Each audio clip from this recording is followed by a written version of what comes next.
Hello guys, today we will study about the second chapter समाजशास्त्र में प्रयुक्त शब्दावली संकल्पनाएं एवं उनका उपयोग।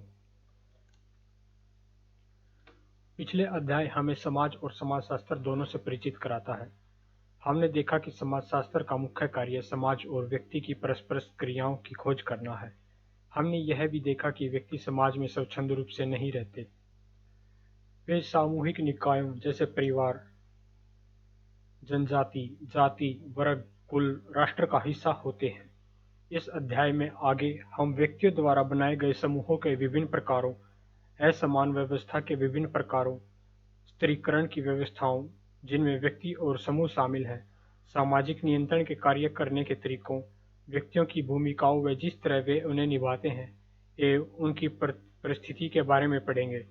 दूसरे शब्दों में, हम यह जानना शुरू करते हैं कि किस प्रकार समाज अपने आप कार्य करता है, क्या यह सामंजस्यपूर्ण है अथवा विरोधग्रस्त है, क्या परिस्थिति और भूमिकाएं निश्चित हैं, सामाजिक नियंत्रण किस प्रकार कार्य करता है, किस प्रकार की असमानताएं मौजूद हैं।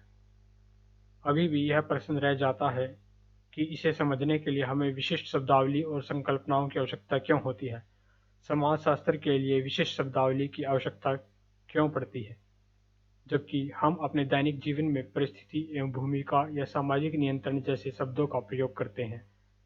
किसी विषय के लिए, जैसे नाभिकीय भौतिकी, जो उन पदार्थों से संबंध रखता है जिन्हें सामान्यतः लोग नहीं जानते तथा जिनके लिए सामान्य भाषा में कोई शब्द नहीं है, यह आवश्यक है कि विषय की अपनी एक शब्दावली हो। तथापि समाजशास्त्र के लिए शब्दावली और भी महत्वपूर्ण है, सिर्फ इसलिए कि इसकी विषय वस्तु परिचित है और सिर्फ इसलिए कि इसे दर्शाने के लिए शब्द मौजूद है। हम अपने आसपास की सामाजिक संस्थाओं से इतने अच्छी तरह परिचित हैं कि हम उन्हें स्पष्ट और बारीकी से नहीं देख सकते। उदाहरण के लिए, हम यह सोच सकते हैं कि चूंकि हम परिवारों में रहते हैं, इसलिए हम परिवारों के बारे में सब कुछ जानते हैं। इसका मतलब समाजशास्त्रीय ज्ञान को सामान्य बौद्धिक ज्ञान या प्रकृतवादी व्याख्या, जिनकी चर्चा हमने अध्याय 1 में की है, के समानांतर रखने जैसा होगा।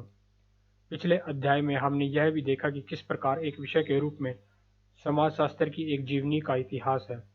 हमने देखा कि किस प्रकार भौतिक और बौद्धिक विकास के समाजशास्त्रीय दृष्टिकोण और इसके सरोकारों को आकार दिया। इसी तरह समाजशास्त्रीय संकल्पनाओं की भी एक कहानी है।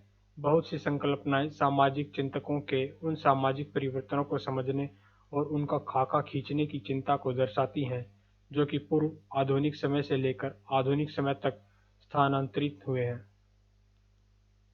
उदाहरण के लिए, समाजशास्त्रियों का परीक्षण है कि सरल, छोटे और परंपरागत समाजों में घनिष्ठ, अक्सर आमने-सामने की अंतःक्रियाएं होती थीं और आधुनिक बड़े समाजों में औपचारिक अंतःक्रियाएं होती हैं। इसलिए उन्हें प्रारंभिक समूहों को द्वितीय से समुदाय को समाज या संघ से पृथक किया।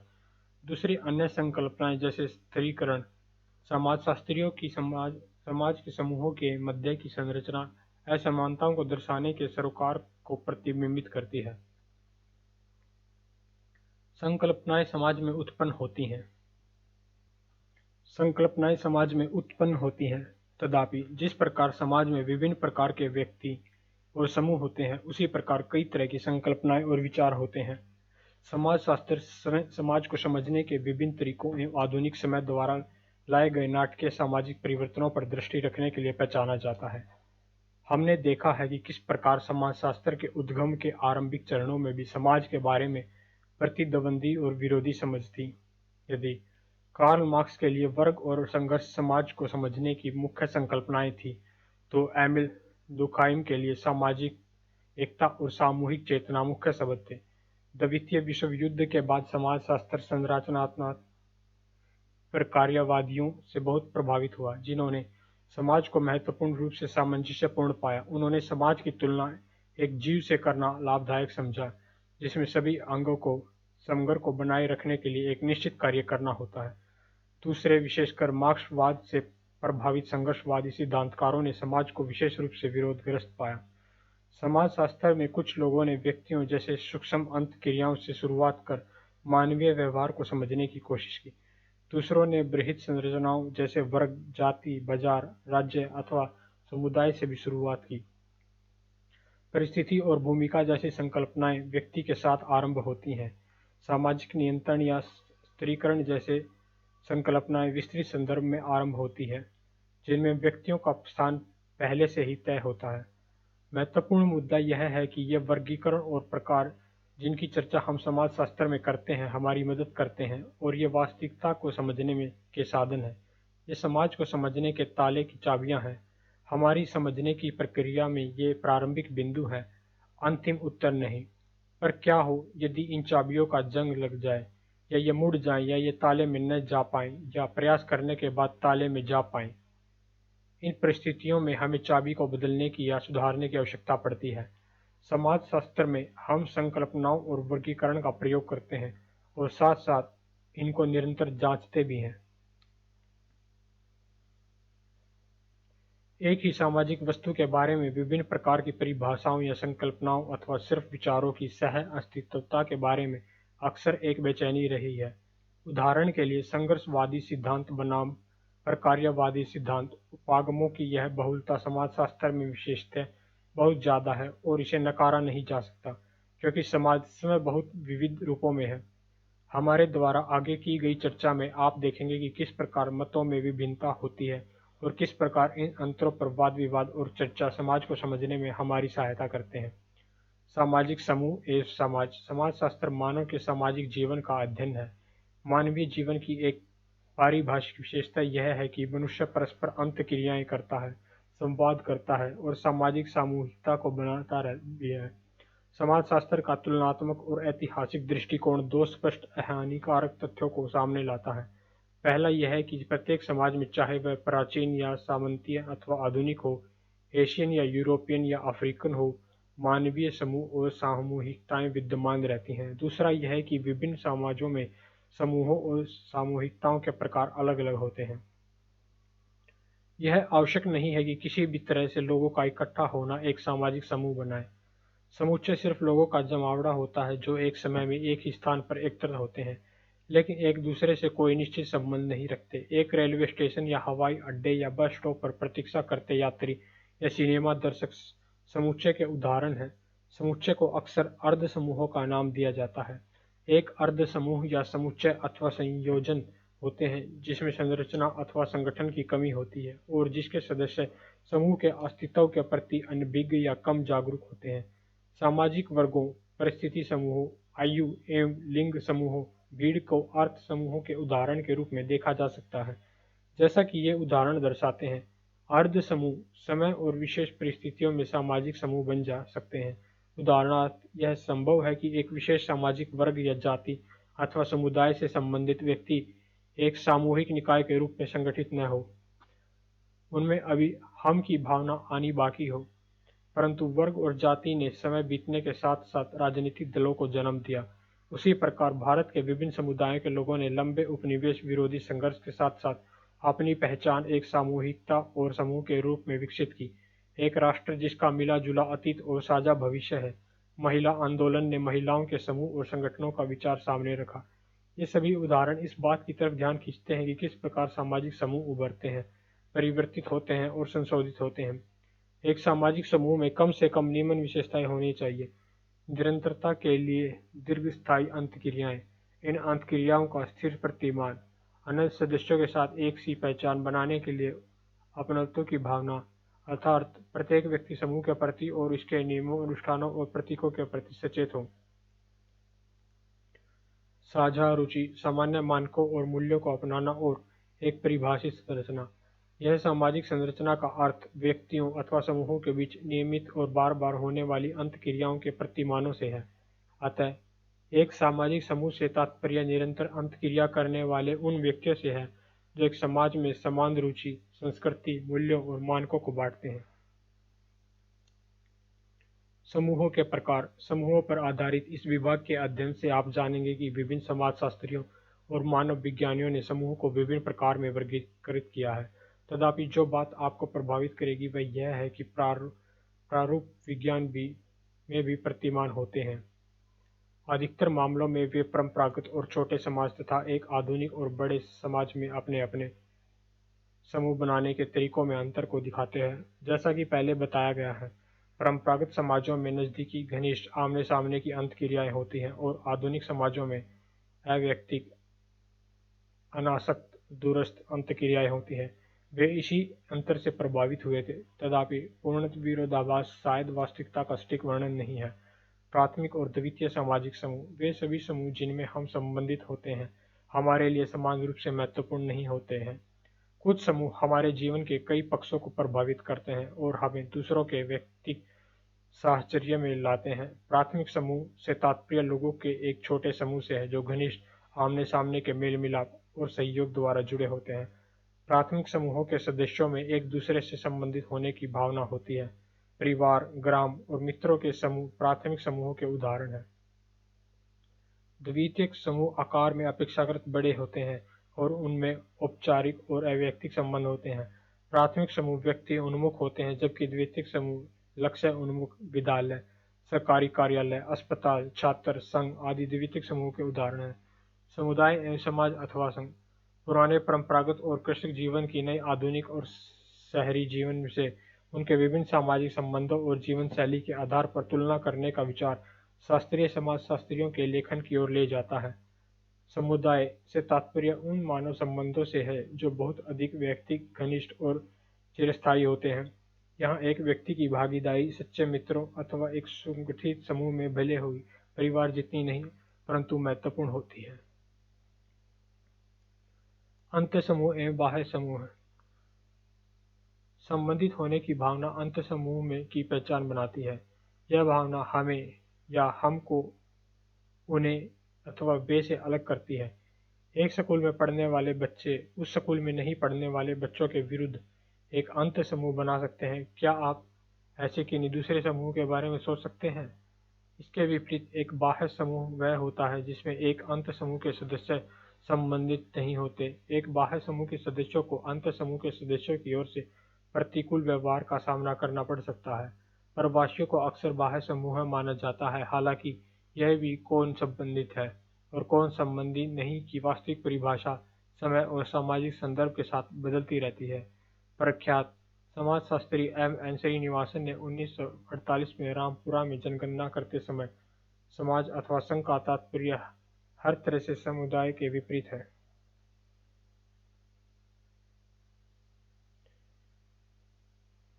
रामपुरा में जनगणना करते समय देखा कि किस प्रकार नए और पुराने प्रवासियों के बीच भेदभाव किया गया था।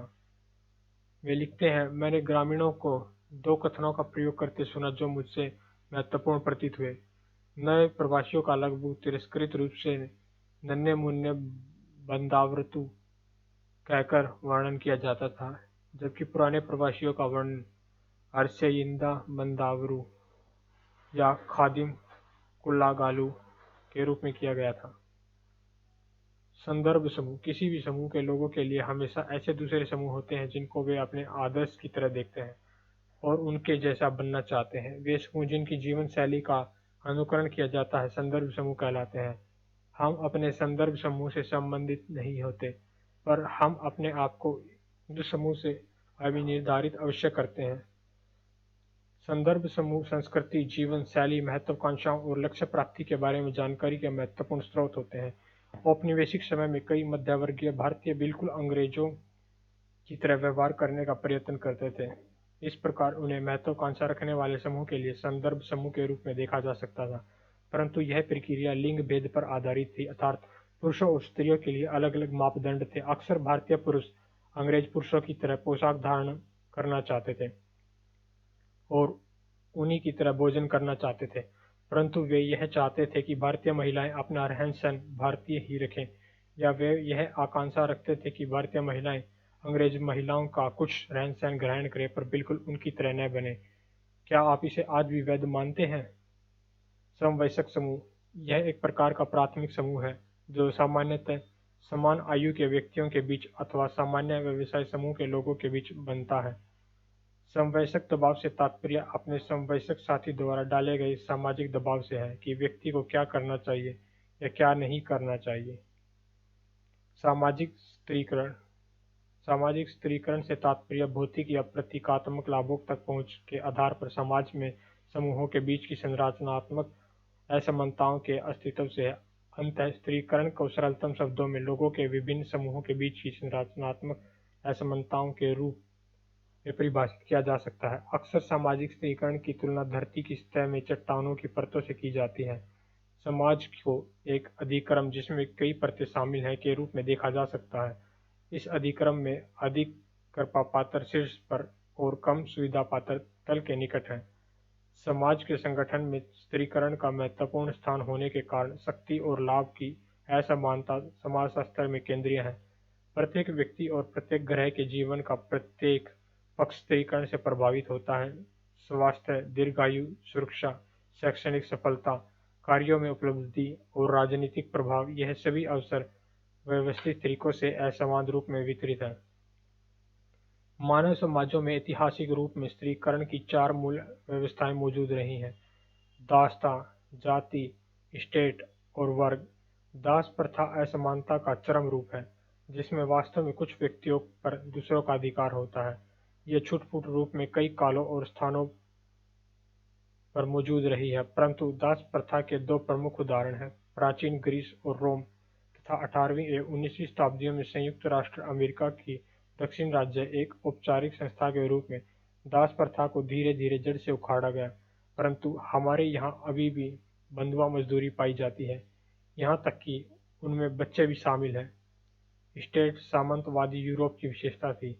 हम यहाँ स्टेट का विस्तृत वर्णन नहीं करेंगे, परंतु सामाजिक स्त्रीकरण की व्यवस्थाओं के रूप में जाति और वर्ग का बहुत ही संक्षिप्त रूप में उल्लेख करेंगे। सामाजिक स्त्रीकरण के आधार के रूप में वर्ग, जाति, लिंग के बारे में हम अगली पुस्तक समाज का बोध में पढ़ेंगे।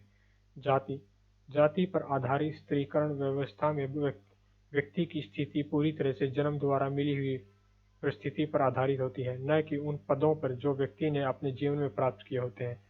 कहने का तात्पर्य यह नहीं है कि एक वर्ग समाज में उपलब्धि पर कोई योजनाबद्ध प्रतिबंध नहीं होता, जो कि प्रजाति और लिंग श्री की प्रदत्त परिस्थिति द्वारा थोपा जाता है। हालांकि एक जातिवादी समाज में जन्म द्वारा प्रदत्त परिस्थिति एक व्यक्ति की स्थिति को एक वर्ग समाज की तुलना में ज्यादा पूर्ण ढंग से परिभाषित करती है। परंपरागत भारत में विभिन्न जातियां सामाजिक श्रेष्ठता का अधिक्रम बनती हैं। जाति संरचना में प्रत्येक स्थान दूसरे के संबंध में इसकी शुद्धता या अपवित्रता के द्वारा परिभाषित था। इसके पीछे यह विश्वास था कि पुरोहित जाति, ब्राह्मण जो कि सबसे अधिक पवित्र है, बाकी सबसे श्रेष्ठ है, और पंचम, जिनको कई बार बाह्य जाति कहा गया, सबसे निम्न है। परंपरागत व्यवस्था को सामान्यतः ब्राह्मण, क्षत्रिय, वैश्य और शूद्र के चार वर्णों के रूप में संकल्पित किया गया है। वास्तविकता में व्यवसाय आधारित अनगिनत जाति समूह होते हैं, जिन्हें जाति कहा जाता है। भारत में जाति व्यवस्था में समय के साथ साथ बहुत से परिवर्तन आए हैं। कथित उच्च जातियों की पवित्रता को बनाए रखने के लिए अंतर्विवाह और अनुष्ठानों में कथित निम्न जातियों के सदस्यों की अनुपस्थिति बहुत आवश्यक मानी जाती थी। नगरीकरण द्वारा लाए गए परिवर्तनों ने इसे अनिवार्य रूप से चुनौती दी। प्रसिद्ध समाजशास्त्री A.R. देसाई के नियम प्रेक्षण को पढ़ें। भारत में नगरीकरण के प्रमुख समाज प्रभाव पर उनकी टिप्पणी इस प्रकार है: आधुनिक उद्योग आधुनिक शहरों को अस्तित्व में लाए, जो सर्वदेशीय होटलों, रेस्तराओं, रंगमंचों, ट्रामों, बसों, रेलों से मधुमक्खी के छत्तों की तरह भरे पड़े हैं। विशुद्ध होटल और रेस्तरां, जिन्हें वेतनभोगियों और मध्यम वर्ग के लिए बनाया गया था, शहरों में भी सभी जातियों और मतों के लोगों से भर गए। ट्रेनों और बसों में व्यक्ति अक्सर निम्न वर्ग के व्यक्ति के साथ सफर करते थे, तदुपि यह नहीं माना जाना चाहिए कि जाति लुप्त हो गई है। देसाई 1975-48। हालांकि परिवर्तन हुआ था, परंतु भेदभाव को दूर करना इतना आसान नहीं था।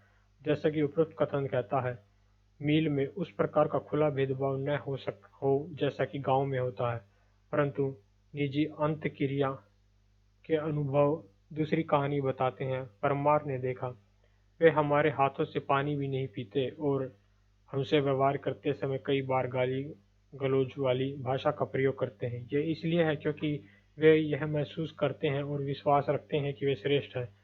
वर्षों से ऐसा ही चलता आ रहा है। हम कितनी भी अच्छी वेशभूषा धारण करें, उससे कोई फर्क नहीं पड़ता। वे कुछ चीजों को अपनाने के लिए तैयार नहीं हैं। फ्रांको 2004-150।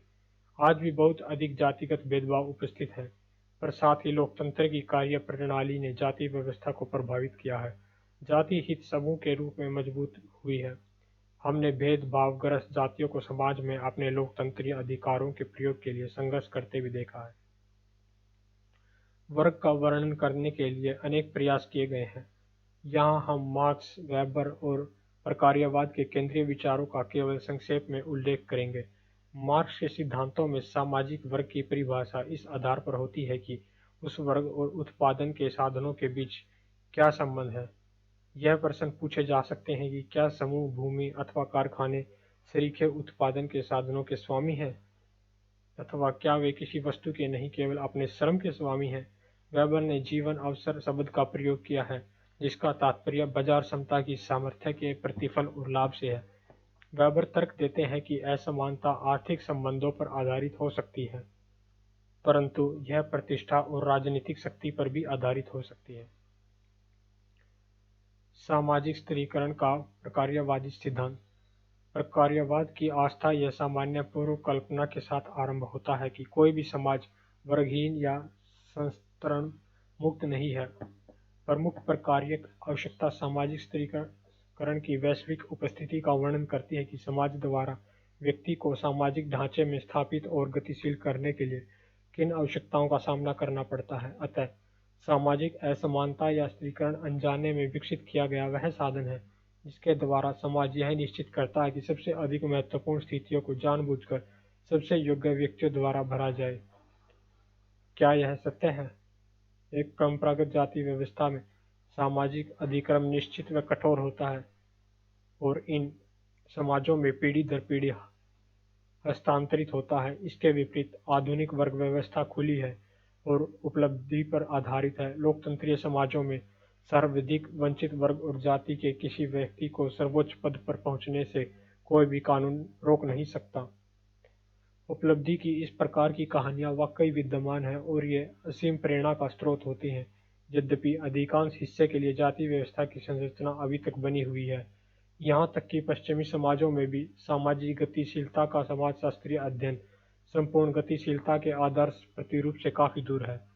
समाजशास्त्र को जाति व्यवस्था और भेदभाव की निरंतरता दोनों की चुनौतियों के प्रति संवेदनशील होना पड़ेगा, विशेषकर वे जो व्यवस्था के निम्न स्तरों पर हैं, न केवल सामाजिक बल्कि आर्थिक रूप से भी वंचित स्थिति में है। परिस्थिति और भूमिका। इन दो संकल्पनाओं परिस्थिति और भूमिका को अक्सर युगल संकल्पनाओं की तरह देखा जाता है। परिस्थिति समाज या एक समूह में एक स्थिति है। प्रत्येक समाज और प्रत्येक समूह में ऐसी कई स्थितियां होती हैं और प्रत्येक व्यक्ति ऐसी कई स्थितियों पर अधिकार रखता है। अतः परिस्थिति से तात्पर्य सामाजिक स्थिति और इन स्थितियों से जुड़े निश्चित अधिकारों और कर्तव्यों से। उदाहरण के लिए, माँ एक परिस्थिति होती है जिसमें आचरण के कई मानक होते हैं और साथ ही निश्चित जिम्मेदारियां और विशेषाधिकार भी होते हैं। भूमिका परिस्थिति का सक्रिय या व्यवहारात्मक पक्ष है। परिस्थितियां ग्रहण की जाती हैं एवं भूमिकाएं निभाई जाती हैं। हम ये कह सकते हैं कि परिस्थिति एक संस्थागत भूमिका है। यह वह भूमिका है जो समाज में या समाज के विशेष संघों में से किसी में भी नियमित, मानकीय और औपचारिक बन चुकी है। यह सुस्पष्ट होना चाहिए कि एक आधुनिक जटिल समाज में, जैसा कि हमारा समाज है, एक व्यक्ति अपने जीवन में कई विभिन्न परिस्थितियों को ग्रहण करता है। एक स्कूली छात्र के रूप में आप अपने अध्यापक के छात्र, पंसारी के लिए ग्राहक, बस चालक के लिए यात्री,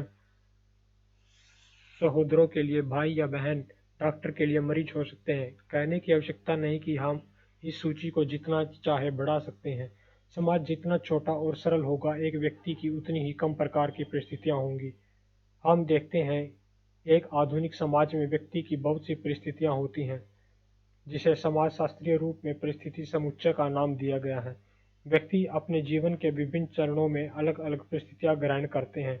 एक पुत्र पिता बन जाता है, पिता दादा बन जाता है और फिर परदादा, एवं यह क्रम इसी तरह चलता रहता है। इसी परिस्थिति से परिस्थिति क्रम कहते हैं, क्योंकि इसका अर्थ जीवन के अनेक चरणों में प्राप्त की गई परिस्थितियों से है जो एक क्रम में आती है। प्रदत्त परिस्थितियां एक सामाजिक स्थिति है जो एक व्यक्ति जन्म से अथवा अनैच्छिक रूप से ग्रहण करता है। प्रदत्त परिस्थिति का सामान्य आधार आयु, जाति, प्रजाति और नातेदारी है। सरल और परंपरागत समाज प्रदत्त परिस्थितियों से चिह्नित होते हैं। दूसरी तरफ अर्जित परिस्थिति वह सामाजिक स्थिति है जो एक व्यक्ति अपनी इच्छा, अपनी क्षमता, उपलब्धियों, सद्गुणों एवं चयन से प्राप्त करता है। अर्जित परिस्थिति का सामान्य आधार शैक्षणिक योग्यता, आय और व्यावसायिक विशेषज्ञता है। आधुनिक समाज को उपलब्धि के आधार पर आंका जाता है। इसके सदस्यों को प्रतिष्ठा उनकी उपलब्धियों के आधार पर प्रदान की जाती है।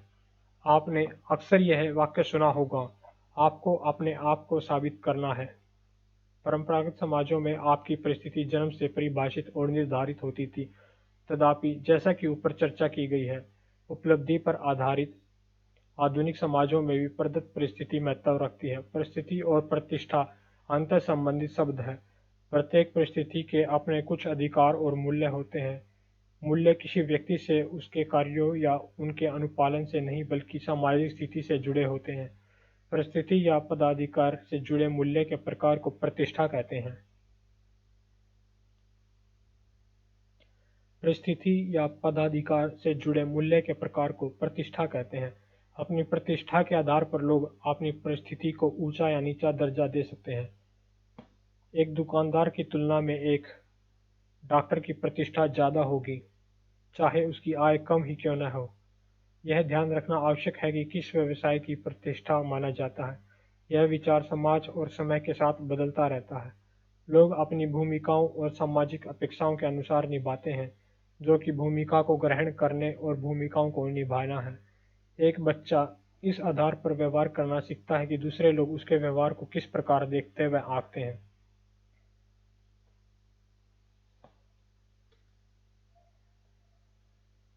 भूमिका संघर्ष एक या अधिक परिस्थितियों से जुड़ी भूमिकाओं की असंगतता है। यह तब होती है जब दो या अधिक भूमिकाओं से विरोधी अपेक्षाएं पैदा होती हैं। भूमिका संघर्ष एक या अधिक परिस्थितियों से जुड़ी भूमिकाओं की असंगतता है। यह तब होती है जब दो या अधिक भूमिकाओं से विरोधी अपेक्षाएं पैदा होती हैं। एक सामान्य उदाहरण मध्यम वर्गीय कामकाजी महिला का है, जिसे घर पर मां तथा पत्नी और कार्यस्थल पर कुशल व्यवसायी की भूमिका निभानी पड़ती है। यह एक सामान्य मान्यता है कि पुरुष भूमिका संघर्ष का सामना नहीं करते। समाजशास्त्र, जिसमें आनुभविक और तुलनात्मक दोनों विषय आते हैं, इसे अलग राय रखते हैं। खासी मातृवंश पुरुषों के लिए बहुत अधिक भूमिका संघर्ष पैदा करती है। वे एक तरफ अपने जन्मजात घर और दूसरी तरफ पत्नी और बच्चों के प्रति जिम्मेदारियों में बंट जाते हैं। वे अपने बच्चों की निष्ठा को शासित करने की अवश्य अधिकार और यहाँ तक कि मृत्यु के बाद समय अर्जित संपत्ति को अपने बच्चों को देने के अधिकार के से भी वंचित महसूस करते हैं। खासी महिलाओं को यह दबाव और अधिक रूप में प्रभावित करता है। एक महिला कभी भी पूर्ण रूप से आश्वस्त नहीं हो सकती कि उसके पति को अपनी बहन का घर अपनी पत्नी के घर की अपेक्षा अधिक अनुकूल नहीं लगता। भूमिका स्थिरीकरण समाज के कुछ सदस्यों के लिए कुछ विशिष्ट भूमिकाओं को सुदृढ़ करने की प्रक्रिया है। उदाहरण के लिए, अक्सर पुरुष कमाने वाली और महिलाओं घर चलाने वाली रूढ़िबद्ध भूमिकाओं को निभाते हैं। सामाजिक भूमिकाओं और परिस्थितियों को अक्सर स्थिर और अपरिवर्तनीय रूप में देखा जाता है, जो कि गलत है। यह महसूस किया गया है कि व्यक्ति उन अपेक्षाओं को समझने लगता है जो एक संस्कृति में सामाजिक स्थिति से जुड़ी होती हैं। वह उन भूमिकाओं को उसी प्रकार निभाता है जिस प्रकार वे परिभाषित की जाती हैं। सामाजिकरण द्वारा व्यक्ति सामाजिक भूमिकाओं को ग्रहण करते हैं और उन्हें निभाने सीखते हैं। तथापि इस मत को गलत रूप से लिया जाता है। यह बताता है कि व्यक्ति भूमिकाओं को बनाने अथवा सौदा करने की बजाय सिर्फ उन्हें ग्रहण करता है। वास्तव में सामाजिकरण वह प्रक्रिया है जिसमें मनुष्य कर्ता की भूमिका निभा सकते हैं। वे केवल निष्क्रिय वस्तु नहीं हैं जो निर्देशों की प्रतीक्षा करते हैं। व्यक्ति सामाजिक अंतःक्रियाओं की निरंतर चलने वाली प्रक्रिया द्वारा सामाजिक भूमिकाओं को समझने और अपनाने लगते हैं। यह विवेचना शायद आपको व्यक्ति और समाज के संबंधों को समझने में मदद करेगी, जिसके बारे में हम पहले अध्याय में पढ़ चुके हैं। भूमिकाएं और परिस्थितियां न ही स्थिर होती हैं और न ही किसी के द्वारा प्रदान की जाती हैं। लोग भूमिकाओं और परिस्थितियों में जाति, प्रजाति अथवा लिंग पर आधारित भेदभाव के खिलाफ संघर्ष करते हैं। दूसरी तरफ समाज में कुछ विभाग ऐसे होते हैं जो इन परिवर्तनों का विरोध करते हैं। उसी प्रकार व्यक्तियों द्वारा भूमिकाओं का उल्लंघन करने पर उन्हें प्राय दंडित किया जाता है। अतः समाज न केवल भूमिकाओं और परिस्थितियों के साथ बल्कि सामाजिक नियंत्रण के साथ भी कार्य करता है। समाज व सामाजिक नियंत्रण। सामाजिक नियंत्रण समाजशास्त्र में सामान्यतः सबसे ज्यादा प्रयोग की जाने वाली संकल्पनाओं में से एक है। इसका तात्पर्य उन अनेक साधनों से है जिनके द्वारा समाज अपने उद्दंड या उपद्रवी सदस्यों को पुनः राह पर लाते हैं। आप यह जानेंगे कि किस प्रकार संकल्पनाओं के अर्थ के बारे में समाजशास्त्र में अलग अलग दृष्टिकोण और विवाद हैं।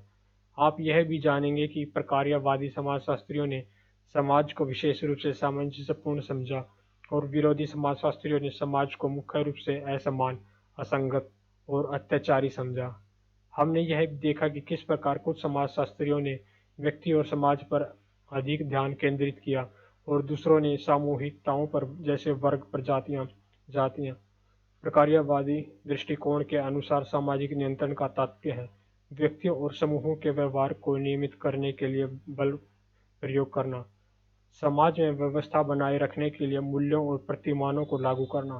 सामाजिक नियंत्रण को एक तरफ व्यक्तियों या समूहों के पथभ्रष्ट व्यवहारों को नियंत्रण करने के लिए संचालित किया जाता है और दूसरी तरफ सामाजिक व्यवस्था और सामाजिक साहचर्य को बनाए रखने के लिए व्यक्तियों और समूह के तनावों और विरोधों को दूर करने में इसका प्रयोग किया जाता है। इस प्रकार समाज में स्थिरता के लिए सामाजिक नियंत्रण को महत्वपूर्ण माना जाता है। संघर्षवादी सिद्धांतों अक्सर सामाजिक नियंत्रण को ऐसे साधनों के रूप में अधिक देखेंगे जिनके द्वारा समाज के प्रभावी वर्ग का बाकी समाज पर नियंत्रण लागू किया जा सकता है। स्थिरता को समाज के एक भाग द्वारा दूसरे भाग पर प्रभुत्व के रूप में देखा जाएगा। इसी प्रकार कानून को समाज में शक्तिशालियों और उनके हित के औपचारिक दस्तावेज के रूप में देखा जाएगा। सामाजिक नियंत्रण का तात्पर्य सामाजिक प्रक्रियाओं, तकनीकों और रणनीतियों से है जिनके द्वारा व्यक्ति या समूह के व्यवहार को नियमित किया जाता है। इसका अर्थ व्यक्तियों और समूहों के व्यवहार को नियमित करने के लिए बल प्रयोग से और समाज में व्यवस्था के लिए मूल्य व प्रतिमानों को लागू करने से है। सामाजिक नियंत्रण अनौपचारिक या औपचारिक हो सकता है। जब नियंत्रण के संहिताबद्ध, व्यवस्थित और अन्य औपचारिक साधन प्रयोग किए जाते हैं तो यह औपचारिक सामाजिक नियंत्रण के रूप में जाना जाता है। ये औपचारिक सामाजिक नियंत्रण के माध्यम और साधन होते हैं। उदाहरण के लिए कानून और राज्य आधुनिक समाज में सामाजिक नियंत्रण होते हैं। सामाजिक नियंत्रण का अंतिम और निस्संदेह प्राचीनतम साधन है शारीरिक बल प्रयोग। यहाँ तक कि आधुनिक लोकतंत्र के उदार विचारों वाले समाजों में भी चरम तर्क हिंसा है। कोई भी राज्य पुलिस बल या इसके समान किसी अन्य सशस्त्र बल के बिना नहीं रह सकता। किसी भी क्रियाशील समाज में हिंसा को मितव्ययिता से और अंतिम उपाय के रूप में प्रयोग किया जाता है। प्रतिदिन के सामाजिक नियंत्रण के लिए बल प्रयोग का केवल भय ही काफी होता है। जब मनुष्य ऐसे गहन समूहों में रहते हैं या काम करते हैं जिनमें वे व्यक्तिगत रूप से जाने जाते हैं और जिसके प्रति वे व्यक्तिगत निष्ठा की भावना से बंधे होते हैं, वह प्रकार जिसे समाजशास्त्री प्राथमिक समूह कहते हैं, तो वास्तविक या संभावित पथभ्रष्ट लोगों को राह पर लाने के लिए नियंत्रण के प्रबल और तीक्ष्ण साधनों का प्रयोग किया जाता है। सामाजिक नियंत्रण का एक पक्ष जिस पर जोर देना आवश्यक है, यह तथ्य है कि यह अक्सर कपटपूर्ण दावे पर आधारित होता है। एक छोटा लड़का अपने समवयस्क समूह पर अपने बड़े भाई, जिसे जरूरत के समय किसी विरोधी को पीटने के लिए बुलाया जा सकता है, के द्वारा महत्वपूर्ण नियंत्रण कर सकता है। ऐसे किसी भाई की अनुपस्थिति में भाई की कल्पना करना भी संभव है। यह छोटे लड़के के जनसंपर्क कौशल का प्रश्न होगा कि क्या वह अपनी कल्पना को वास्तविक नियंत्रण में बदलने में सफल होगा या नहीं। वर्जर 8490। क्या आपने किसी छोटे बच्चे को यह कहकर दूसरे बच्चों को डराते देखा सुना है, मैं अपने बड़े भाई को बता दूंगा?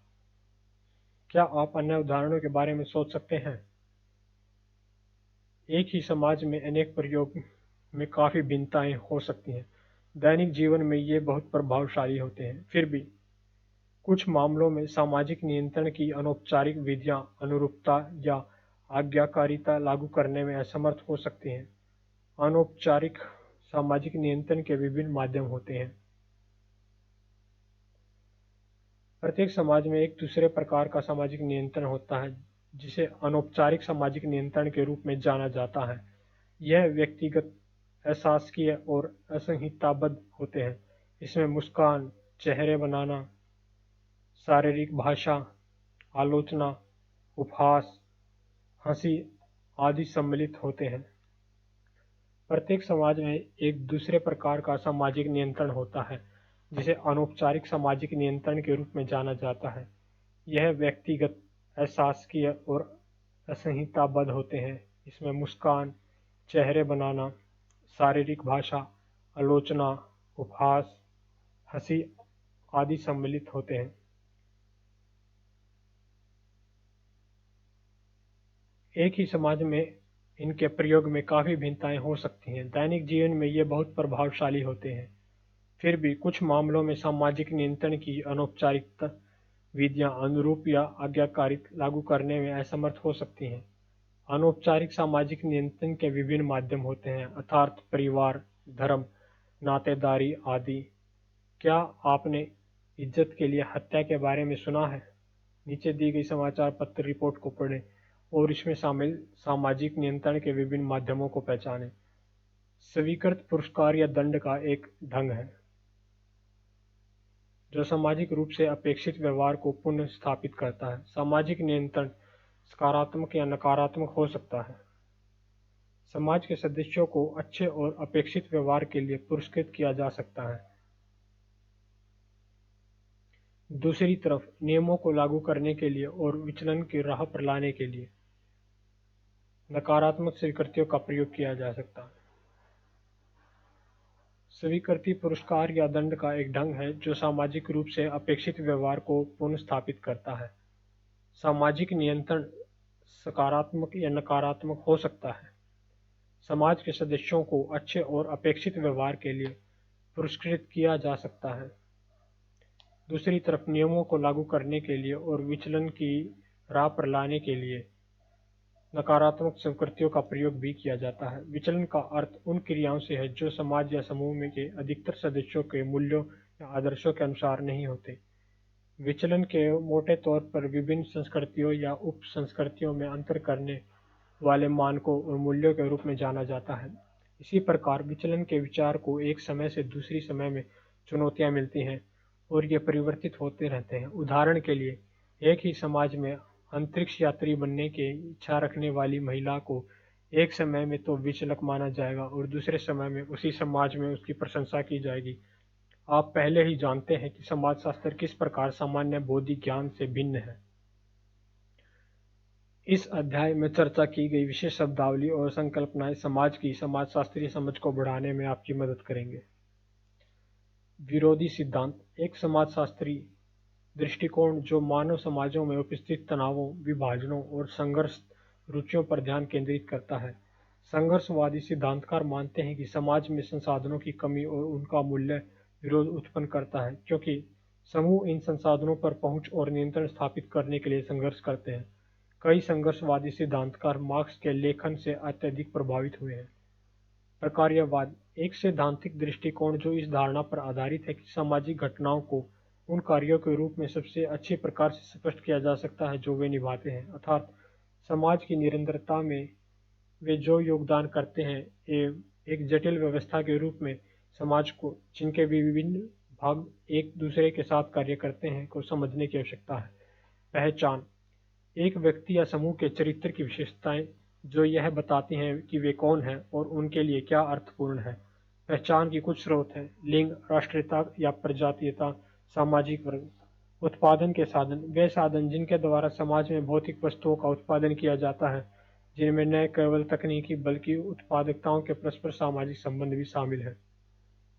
व्यष्टि समाजशास्त्र और समष्टि समाजशास्त्र आमने सामने अंतःक्रियाओं की परिस्थितियों में प्रतिदिन के व्यवहार का अध्ययन सामान्यतः व्यष्टि समाजशास्त्र कहलाता है। व्यष्टि समाजशास्त्र में विश्लेषण व्यक्तिगत स्तर पर या छोटे समूह में होते हैं। यह समष्टि समाजशास्त्र से भिन्न है, जिसका सरोकार बड़ी सामाजिक व्यवस्था से होता है, जैसे राजनीतिक व्यवस्था या आर्थिक व्यवस्था। हालांकि ये भिन्न दिखाई देते हैं, पर यह घनिष्ठ रूप से संबंधित होते हैं। जन्म संबंधी किसी के जन्म स्थान या जन्म काल से संबंधी मानक व्यवहार के नियम जो एक संस्कृति के मूल्यों को प्रतिबिंबित करते हैं या उसे मूर्त रूप देते हैं, जो या तो जो व्यवहार के एक दिए गए प्रकार को सुझाते या वर्जित करते हैं। मानकों के पीछे हमेशा एक या दूसरे प्रकार की स्वीकृति होती है, जो अनौपचारिक निंदा से शारीरिक दंड या प्राण दंड में बदलती रहती है। स्वीकृति, पुरस्कार या दंड की प्रणाली जो सामाजिक रूप से अपेक्षित व्यवहार को पुनर्स्थापित करती है।